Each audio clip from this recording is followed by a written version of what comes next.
Now, obviously, I don't think all change is good. I don't think pursuing change for the sake of change is necessarily wise, and I'm not alone in that belief. The best argument I've seen against change for the sake of change came, as you'd probably expect, in an episode of Thomas the Tank Engine. This is from Thomas and Friends, and we join the action as Edward has a question for the Fat Controller. What's happening? I've splashed out on a new public address system. But Edward has another question. Oh?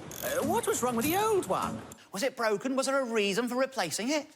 Oh, sorry. Oh, nothing wrong with it, Edward. But this new one is much more modern. You see, the Fat Controller represents the kind of who camps overnight outside the Apple store trying to get a brand new iPhone on the day of release, doesn't he? He's enthralled to modernity for modernity's sake. And you know enough about how children's TV works to know that he's going to learn the error of his ways. He's going to learn that he was a fool to scrap a perfectly good working PA system for no reason whatsoever.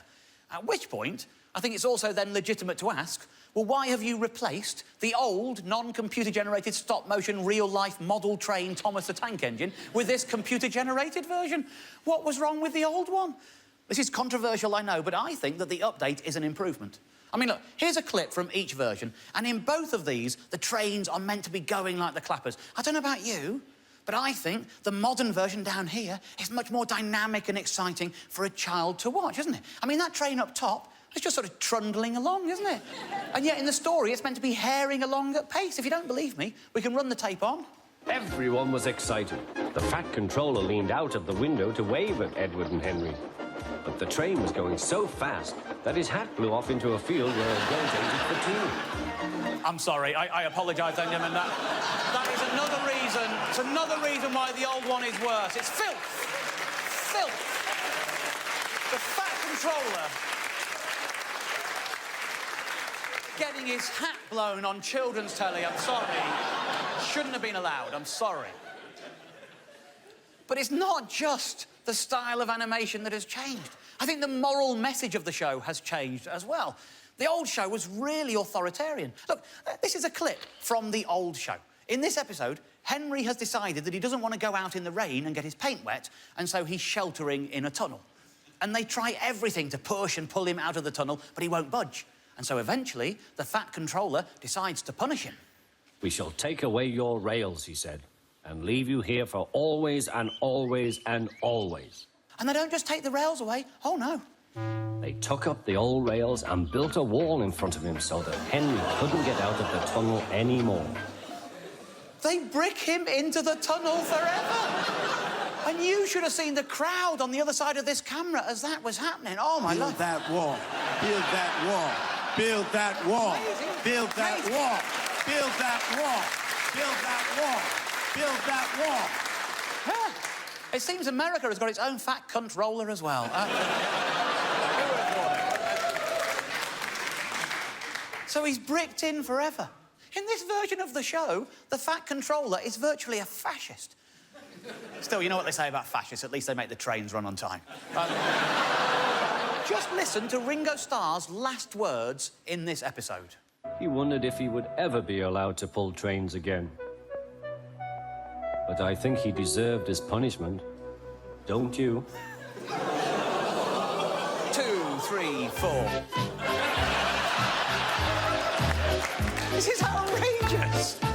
In the modern version, the Fat Controller is still in charge, but he's much less severe. I don't even need to show you a clip to prove that point. A single still image does the job perfectly. So to me, the changes they've made seem to be positive. But of course, there'll always be reactionary people out there who think it's got worse. I'd expect that. What I didn't expect, amongst the various complaints about the new look Thomas, was to see the British National Party accusing it of white genocide. This is the BNP linking to a story from the Daily Mail, which is a bit like being offered a Satsuma by an orange. Not that there is anything offensive about the Mail story. They're just putting the facts out there. This isn't the first time the Mail have written about this, as you can see. But of course, they're not the only people to have picked up on it, and there's been much focus on the ethnically diverse, multicultural rebrand. One of the characters they mention in the headline is Ashima. And I've seen the episode with Ashima in it, and it's brilliant. It's an hour-long musical in which Thomas gets to duet with Ashima. Why do I have to be me? Is this what I'm really meant to be? That is beautiful. That is Thomas regretting that he's not bigger and stronger and more impressive, and Ashima telling him that it's OK to just be who you are. Now, according to The Telegraph, the producer insists this has not been done out of political correctness, and you know what? I believe him. If I was an animator, I would rather animate a Bollywood duet with a healthy message than an episode about bricking a train into a tunnel forever. But the producer acknowledges there are clearly some upset people. And, oh, of course there are. And you can believe me, ladies and gentlemen, when I tell you the bottom half of the internet has been teeming with them. I've read all of these stories on the topic and many more. I've taken my favourite comments from beneath those stories and turned them into something that I like to call a found poem that I would like to perform for you now. My childhood is ruined. England has simply given up. I'm not being racist, but Thomas the Tank is British. It's called British Rail for a reason. And if it's British Rail, it should star British engines. It isn't British Rail. TTTE is set on the fictional island of Sodor. They are not British Rail rolling stock. They belong to the Sodor and Mainland Railway, which later became the North Western Railway. All I know is that when I was a child, trains did not have foreign accents.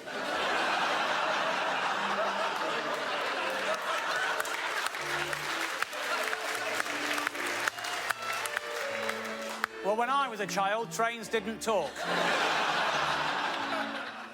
Once again, this is a case of political correctness going all PC on us.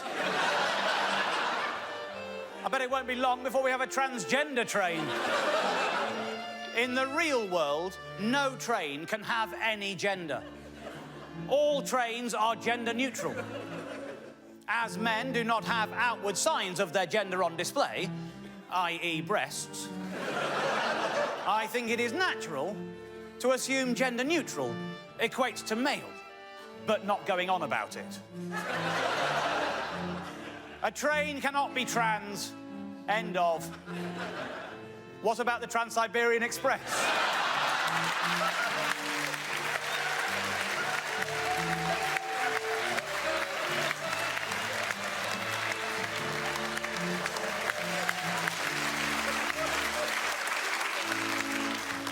Trains do not have any nationality either. I think you'll find that the backbone of today's freight trains are the North American and Spanish-built class 66s and 67s, while Virgin's Pendolinos are largely Italian-sourced. Of course, most of these foreign locomotives couldn't run on the island of Sodor anyway because of the gauge. Then what about coupling?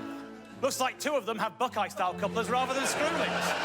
And are they air-braked or vacuum-braked? I say bring back Ivor the engine. Kachushka, kachushka. Wrong noise, mate. Pshtikoff, pshtikoff. I saw the actual Flying Scotsman once. It was in Australia. Really? How did it get there? Dunno.